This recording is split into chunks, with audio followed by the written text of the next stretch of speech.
ఏది అయినా ట్రై చెయ్యి ఆచి చికెన్ మసాలా. అమెరికా అధ్యక్షుడు ట్రంప్ చైనాపై సంచలన ఆరోపణలు చేశారు. అధ్యక్ష ఎన్నికల్లో తనను ఓడించేందుకు చైనా కుట్ర పన్నిందని ఆరోపించారు.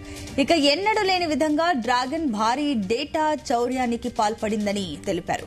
2020 ఎన్నికల్లో 22 కోట్ల మంది అమెరికా ఓటర్ల వివరాలు దొంగిలించిందని ఆరోపించారు. ఇందుకు సంబంధించిన అమెరికా ఇంటెలిజెన్స్ అసెస్మెంట్లు నివేదికలు బహిర్గతం చేస్తున్నట్లు ప్రకటించారు.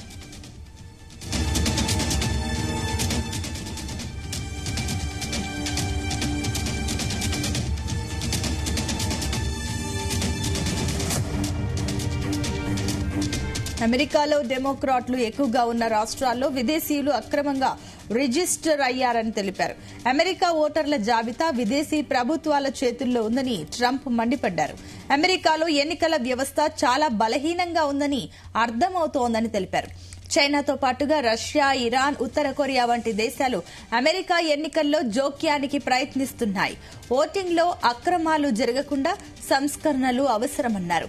ఓటరు నమోదులో పౌరసత్వ పత్రాలు చూపించడం తప్పనిసరి చేయాలని ట్రంప్ వ్యాఖ్యలు చేశారు. అమెరికాది ప్రపంచంలోనే అత్యంత బలమైన మిలిటరీ వ్యవస్థ అని అభివర్ణించారు. ఇరాన్పై చేసిన యుద్దంలో అతిపెద్ద విజయం సాధించినట్లు ట్రంప్ వెల్లడించారు.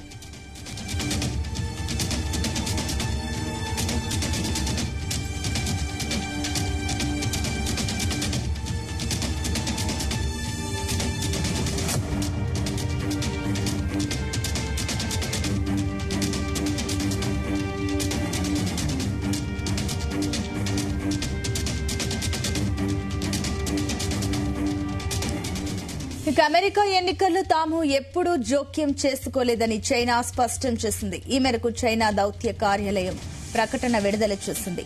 ఇతర దేశాల అంతర్గత వ్యవహారాల్లో జోక్యం చేసుకోకూడదని సూత్రానికి చైనా మొదటి నుంచి కట్టుబడి ఉందని వెల్లడించింది. అమెరికా ఎన్నికలు ఆ దేశ అంతర్గత విషయం. వాటి ఫలితాన్ని ఆ దేశ ఓటర్లు నిర్ణయిస్తారని చైనా స్పష్టం చేసింది.